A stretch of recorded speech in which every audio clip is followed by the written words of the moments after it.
présence. Si vous avez une Bible, nous sommes aujourd'hui à Psaume 138. Donc vous connaissez un peu notre programme de l'été. Pendant l'été, souvent, je prêche dans les psaumes. Ce n'est pas le moment idéal de commencer une série, de terminer une série. Et puis dans les psaumes, on peut apprendre plein de choses comme comment appuyer sur Dieu, comment apprendre sur ses promesses, sa fidélité, comment prier. On voit beaucoup de honnêteté. On oublie parfois que les psaumes étaient écrits comme des chants de louange ou parfois un chant de délivrance.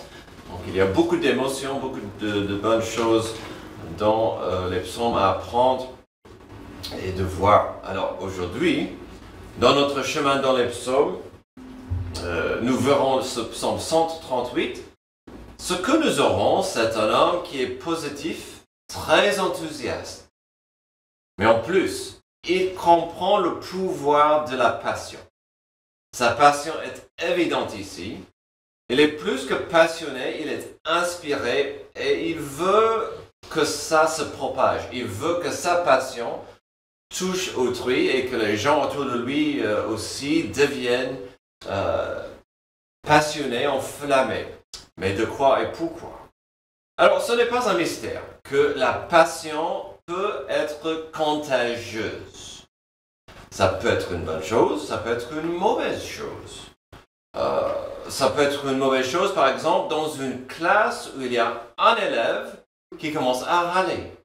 Et si un élève commence à râler, c'est contagieux, un autre, et puis un autre, et au fur et à mesure, on a la moitié de la classe qui n'est pas content, et tout le monde est comme ça. Bon, voilà, donc ça peut arriver à l'école, ça arrive vite au boulot. Quand une ou deux personnes commencent à partager entre eux, combien le boulot est mal organisé.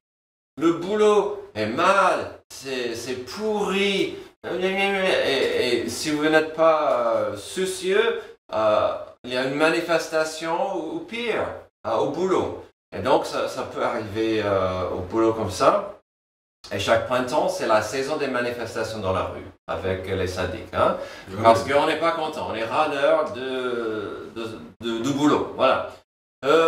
On peut vite voir cette notion souvent dans le sport, avec l'élan d'un match.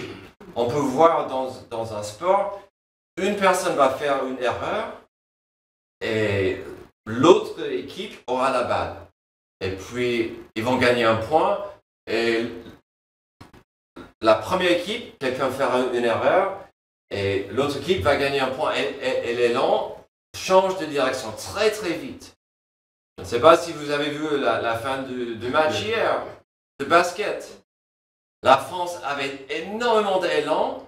Ils ont grimpé jusqu'à 3 points. Et ils avaient tout l'élan. Et puis l'assassin, Steph Curry, a dit non, stop, je changerai l'élan. Et il a enterré la France. Mais c'était vraiment deux vagues d'élan. Les Français avaient cette vague d'élan et de l'espoir. Et puis l'autre a repris l'élan et c'était terminé. C'était vraiment intéressant de voir ces deux vagues opposées. C'était contagieux, cette passion. Contagieuse, cette passion. Heureusement, la passion peut devenir contagieuse pour quelque chose de bénéfique et positif. Par exemple, on a une vidéo pour voir combien.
C'est une bonne chose.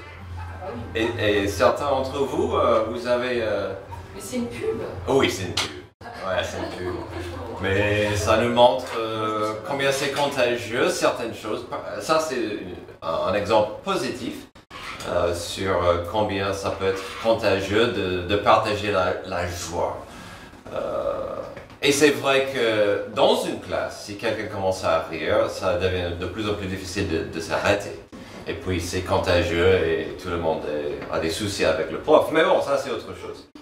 Dans notre psaume, nous aurons David qui veut partager sa passion de ce que Dieu a déjà fait pour lui. Mais aussi, il veut partager sa passion pour ce que Dieu pourrait faire pour autrui. Donc on voit, il veut vraiment partager.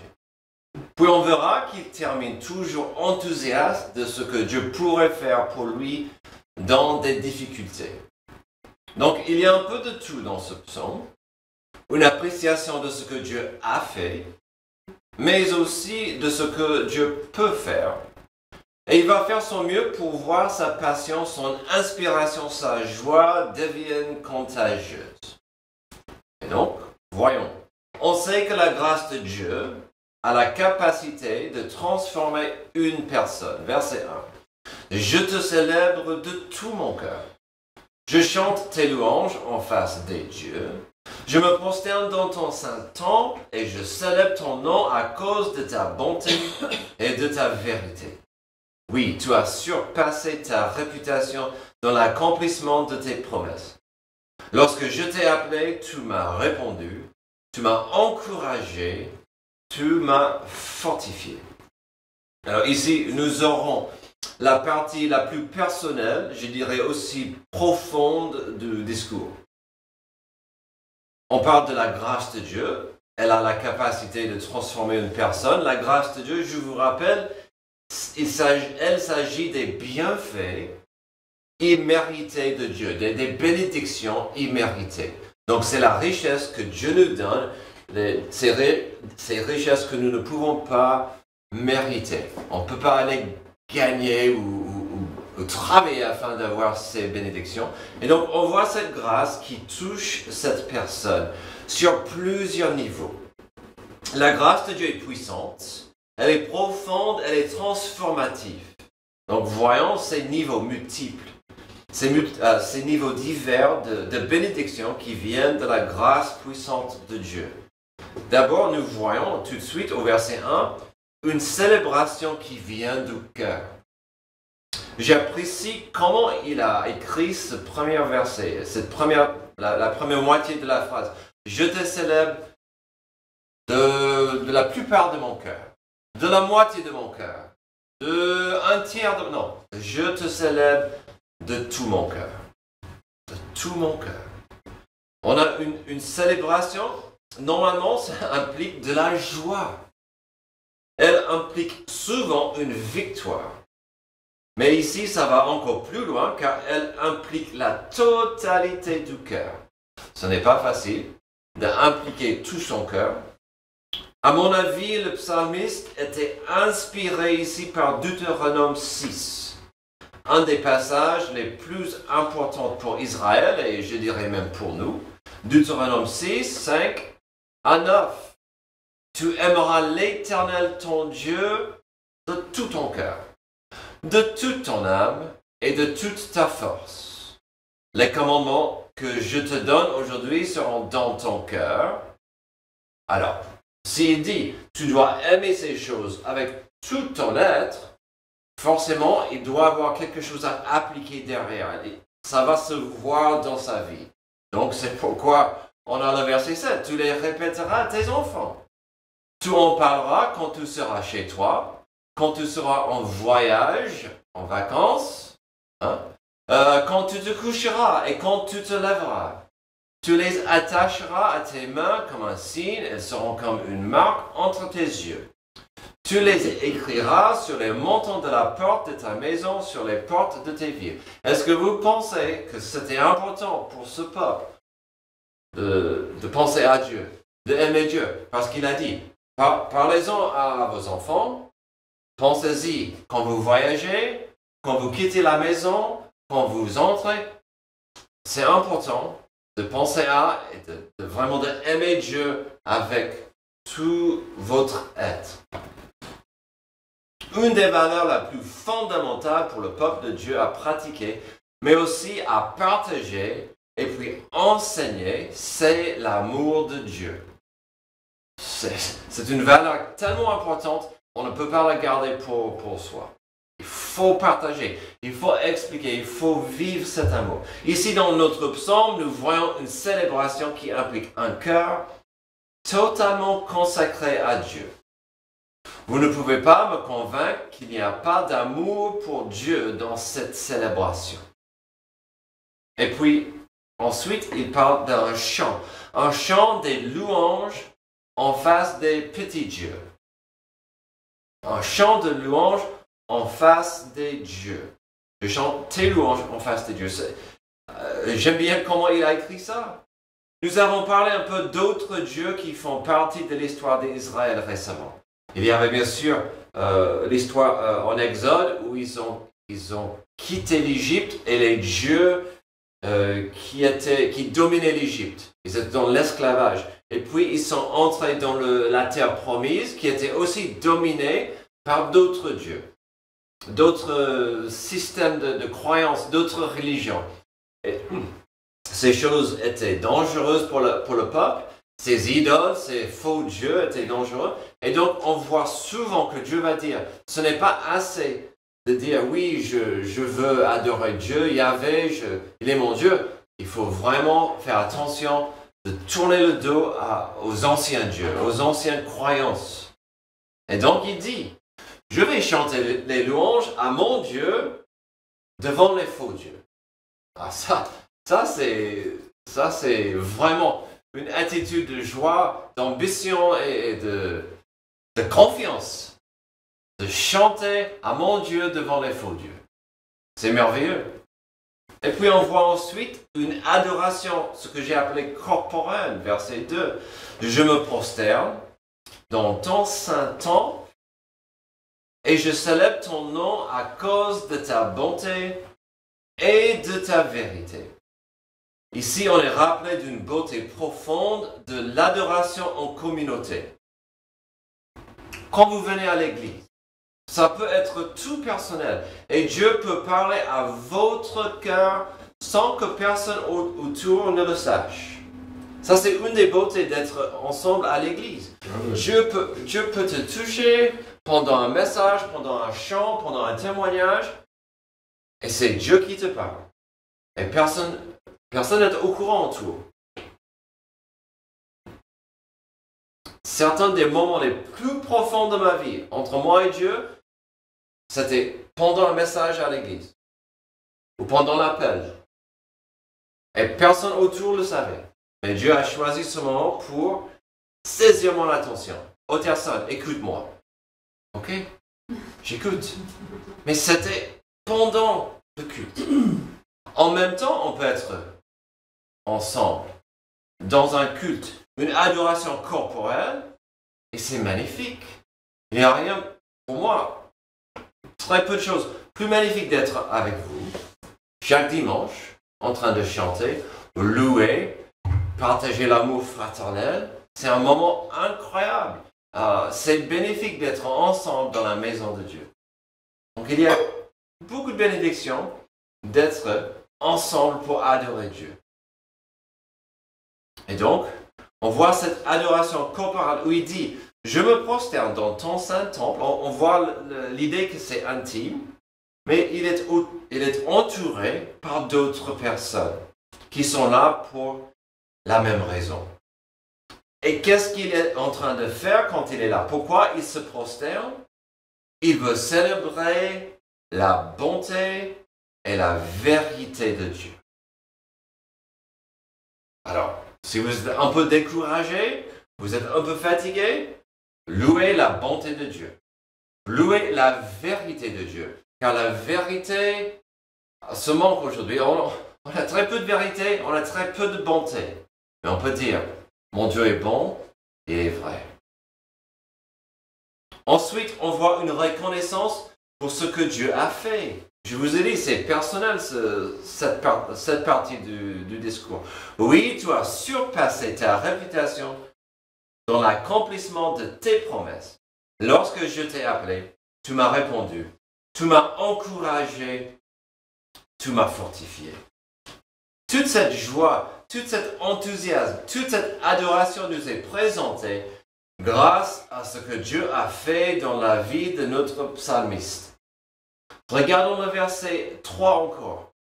Lorsque je t'ai appelé, tu m'as répondu, tu m'as encouragé, tu m'as fortifié. Ça implique que ça allait mal pour lui, qu'il était découragé, que ça n'allait pas. David a-t-il connu des tragédies? David étant notre psalmiste. David a-t-il goûté de la déception et de la souffrance? A-t-il connu des trahisons et le mal? Absolument, et à plusieurs reprises.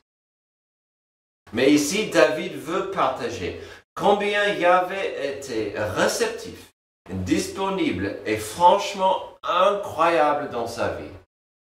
Et ce que il ne faut pas oublier, c'est que Dieu lui a fait des promesses. Et dans la vie de David, parfois, il fallait des années pour que ça accomplisse. Et donc, David, et pendant ces années d'attente dans la patience et dans la foi, il souffrait. Il était chassé, il était un fugitif, un criminel. Et pendant ces moments, il a dit, Dieu, tu m'as promis. Tu m'as encouragé, tu m'as fortifié. Cette première partie du psaume montre une transformation sur plusieurs niveaux de David. Et ça se présente dans des manifestations magnifiques de louange, de célébration et d'adoration. Quand je viens chaque dimanche pour chanter, je ne viens pas pour écouter la voix belle d'Antoine. Même s'il chante bien. On chante pour louer le Seigneur ensemble. On a cette notion de l'adoration. Ça se présente dans ces manifestations d'adoration. La grâce de Dieu peut transformer profondément quelqu'un. Et ici, nous voyons un exemple bel de cette vérité. Comme j'ai dit au début, une telle passion, un tel enthousiasme est censé être contagieux. Alors, vous en êtes où aujourd'hui? Est-ce que vous êtes contagieux de la grâce de Dieu dans votre vie? Est-ce que, oui, j'aime Dieu, oui, j'aime mon Église. Ah, c'est mieux. Est-ce que la joie est contagieuse? La joie du Seigneur. Amen.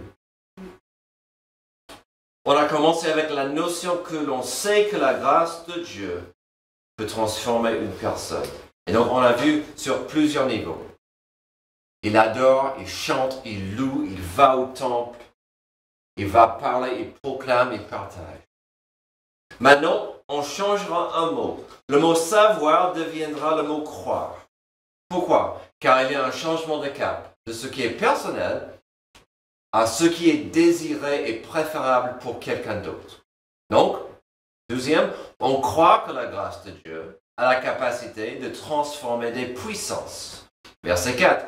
Tous les rois de la terre te loueront, Éternel, en entendant les paroles de ta bouche. Ils célébreront les voies de l'Éternel, car la gloire de l'Éternel est grande. L'Éternel est élevé, mais il voit les humbles. Il reconnaît de loin les orgueilleux. Alors soyons honnêtes, nous entrons ici dans ce qui est souhaitable. C'est tout à fait possible et sur certains niveaux tout à fait imaginable de voir les présidents, les puissances des rois en train de suivre la voie de Dieu et la voie de Dieu. Qu'avons-nous? Au verset 4 et 5, nous voyons le désir de David de voir les puissances globales arriver à partager sa joie.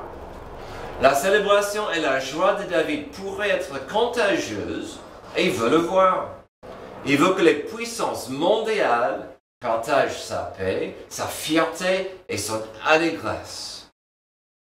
Pas juste parce que ça lui ferait plaisir, mais David comprendrait l'importance des gens puissants qui sont soumis à Dieu. David comprenait. Je suis quelqu'un d'important. Je veux quand même louer le Seigneur et partager cette joie. Mais il comprenait. Si mes collègues avaient une passion pour Dieu, si d'autres puissants, si d'autres rois comprenaient qui est mon Dieu, leur royaume serait mieux.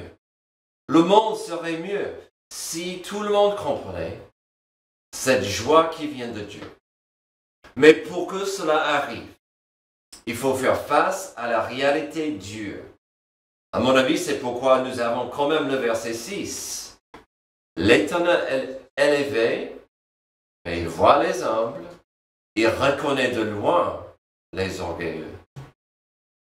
Si un président, un gouverneur, un sénateur ou un roi peut comprendre la vérité simple de la grandeur de Dieu, il restera humble vis-à-vis de Dieu, malgré sa position, malgré sa puissance.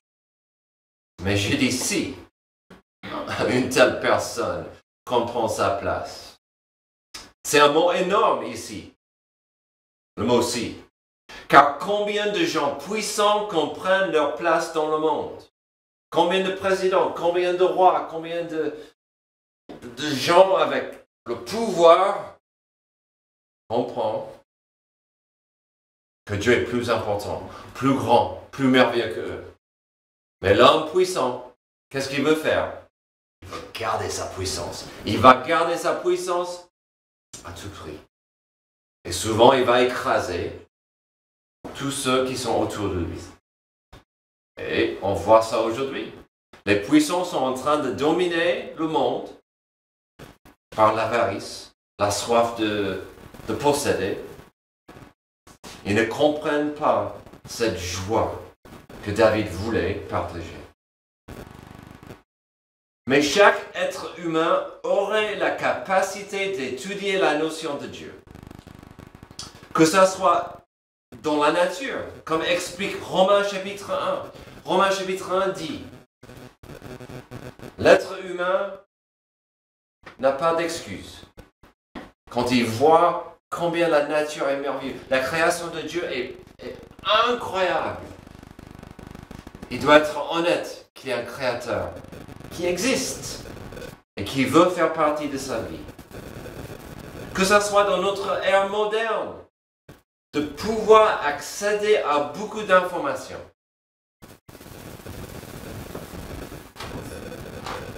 Aujourd'hui plus que jamais, l'homme a l'accès à n'importe quelle information.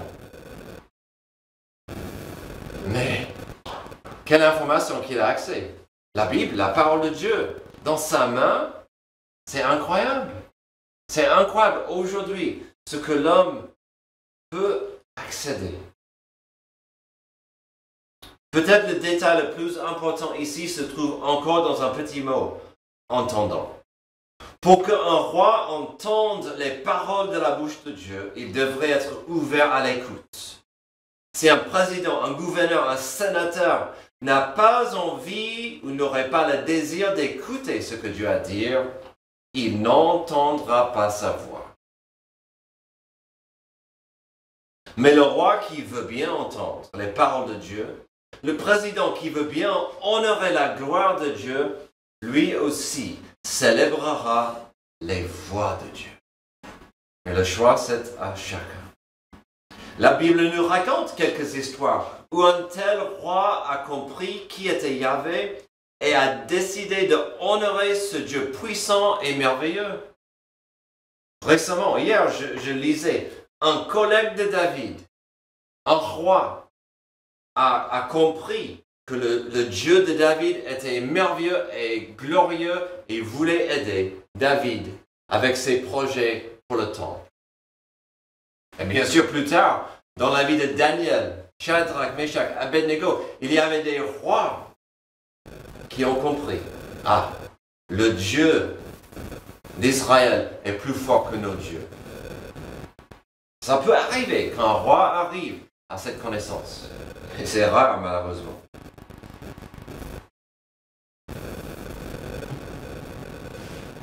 Et j'ai pas ma place. Alors, quelle belle prière, quel désir magnifique ici de vouloir voir des puissances viennent à Dieu. Tous les rois de la terre te loueront, Éternel, en entendant les paroles de ta bouche. Ils célébreront les voies de l'Éternel, car la gloire de l'Éternel est grande. On sait que la grâce de Dieu a la capacité de transformer une personne. On croit que la grâce de Dieu a la capacité de transformer des puissances. On termine avec, on croit que la grâce de Dieu a la capacité de transformer mes persécutions. Verset 7. Quand je marche dans la détresse, tu me rends la vie. Tu portes la main contre la colère de mes ennemis et ta main droite me sauve. L'Éternel terminera ce qu'il a commencé pour moi. Éternel, ta bonté dure éternellement. N'abandonne pas les œuvres de tes mains. Ce psaume a commencé sur un niveau assez personnel. Maintenant, David termine ce discours encore avec un regard vers sa vie perso, sa situation à lui, et même avec ses problèmes. Il va parler de ses problèmes. Ne ratez pas ici l'importance de la vérité, que même si nous avons Dieu dans notre vie, ça ne veut pas dire qu'on n'aurait pas de problème, qu'on n'aurait pas des difficultés, on n'aurait même pas des persécutions. Car il parle des problèmes qui viennent d'autrui. Ce que ce passage fait par contre, c'est de nous rassurer qu'on ne soit pas seul dans les épreuves. Regardez le verset 7. Il y a la détresse et ce n'est pas n'importe quelle souffrance. C'est une épreuve qui vient de l'opposition. Et ce n'est pas un peu, c'est la colère des ennemis. Quand je marche dans la détresse, tu me rends la vie, tu portes la main contre la colère de mes ennemis. Ah, mais que fait Dieu dans ce verset? Tu portes la main contre la colère des ennemis. Ta main droite me sauve. Notre Dieu n'est pas distant, il n'est pas absent. Il est disponible pendant des épreuves. Il est là. Et sa main nous tient. Il ne nous abandonne pas, malgré la méchanceté autour de nous. Aussi, il ne faut pas rater le temps dans ce troisième point. Ça ne parle pas du passé. Et comme le deuxième point, ça parle plus de ce qui arrive aujourd'hui, en ce moment, ou ce qui arrivera dans un avenir proche. Donc on est encore dans la foi. Mais voici la beauté de la fidélité de Dieu. On peut croire aujourd'hui dans la capacité de Dieu de m'aider et d'agir aujourd'hui et demain parce qu'il était fidèle hier. Il était fidèle auparavant. Et donc ça couvre le verset 7 et ces problèmes qui pourraient nous menacer aujourd'hui et demain. On peut tenir ferme aujourd'hui. J'aurai peut-être des soucis demain, mais mon Dieu est au courant. Mon Dieu ne m'abandonnera pas. Car il m'était déjà fidèle. Il m'est fidèle aujourd'hui. Demain restera pareil. Au verset 8, cela pivote encore plus vers l'avenir. Et donc nous voyons encore l'engagement de sa foi. L'Éternel terminera ce qu'il a commencé pour moi. Éternel, ta bonté dure éternellement. N'abandonne pas les œuvres de tes mains. Donc il y a au début du verset 8 une proclamation de foi. Il terminera ce qu'il a déjà commencé. C'est magnifique comme annonce, comme déclaration, car nous savons que Dieu a fait des promesses à David tout au long de sa vie, mais parfois, comme j'ai dit tout à l'heure, il devait attendre dans la patience et par la foi pour voir l'accomplissement. Mais ici, il dit cela car sa foi est basée dans la parole de Dieu. Si Dieu l'a promis, ça se fera. C'est intéressant. Il ne dit pas « je place ma foi dans l'espérance de mes émotions ». Non. Je place ma foi dans la promesse que Dieu m'a donnée. Ou je place ma foi dans la parole de Dieu. Si la parole de Dieu, dit ça, on peut agir. On peut on peut planifier notre futur basé sur ce que Dieu a promis dans sa parole. Tout de même, pour la deuxième moitié du verset, on voit l'intimité de sa relation avec Dieu, ainsi que l'espoir qu'il ne peut rien faire sans Dieu. Éternel, ta bonté dure éternellement. N'abandonne pas les œuvres de tes mains. Nous avons vu ce mot bonté récemment. Il est important de savoir car c'est tellement enrichissant. Ce mot bonté veut dire, c'est la bonté qui est enrobée dans l'amour. Donc c'est la bonté complètement couverte par l'amour. C'est un mélange magnifique, c'est un mélange particulier de Dieu pour nous. C'est la grâce de Dieu. Et donc, quand on voit le début de la phrase, il est en train de répondre à son propre souci. Si vous renversez la phrase, on peut constater qu'il n'est pas trop inquiet. Si vous renversez le verset 8, c'est comme s'il dit « Dieu n'abandonne pas les œuvres de tes mains, mais plus que j'y pense, ta bonté enrobée d'amour est éternelle. » Ok. Il y a un niveau de réconfort merveilleux quand on traverse la vie avec un Dieu qui est présent et qui tient la main. On sait que la grâce de Dieu a la capacité de transformer une personne. On croit que la grâce de Dieu a la capacité de transformer des puissances. On croit que la grâce de Dieu a la capacité de transformer même mes persécutions. Dans notre premier point, nous avons découvert un psaume rempli de reconnaissance sur plusieurs niveaux. Il voulait chanter, il voulait adorer, il voulait louer Dieu au temple, même devant des faux dieux. Ça a touché plusieurs niveaux de sa vie personnelle. Et c'est magnifique de voir sa joie. Au deuxième point, nous avons trouvé un psaume qui veut le meilleur pour la planète et ses peuples. Est-ce que ce monde souffre à cause de la violence, la méchanceté, l'avarice? Absolument. Est-ce que les puissances de notre monde ont besoin de comprendre qui est vraiment est la puissance totale? Absolument. Ce monde a besoin de comprendre qui est Dieu. Nous avons terminé ce psaume avec une espérance brillante malgré les épreuves, malgré l'opposition. Souvent, je vous dis que les psaumes peuvent nous donner des leçons sur comment on peut prier. Je ne sais pas pour vous, mais ce passage, c'est un beau rappel de la prière modèle qu'on appelle Notre Père. Il y a une reconnaissance pour la fidélité et la puissance de Dieu dans sa vie. On voit une reconnaissance qui pousse la personne à plusieurs niveaux d'adoration. Puis il y a un désir de voir la fidélité et la puissance de Dieu qui pourrait toucher la vie de autrui. Idéalement, la puissance de Dieu touchera la vie et des avis des dirigeants puissants. On a terminé avec une déclaration que malgré des épreuves et des difficultés, Dieu est pour nous et il veut et il va nous conduire. Terminons notre psaume avec un regard sur la prière modèle au Matthieu 6.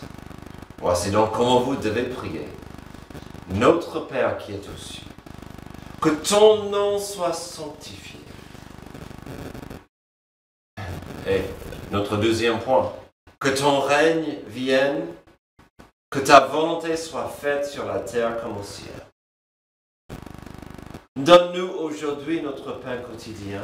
Pardonne-nous nos offenses comme nous aussi nous pardonnons à ceux qui nous ont offensés. Ne nous enduis pas en tentation, mais délivre-nous du mal.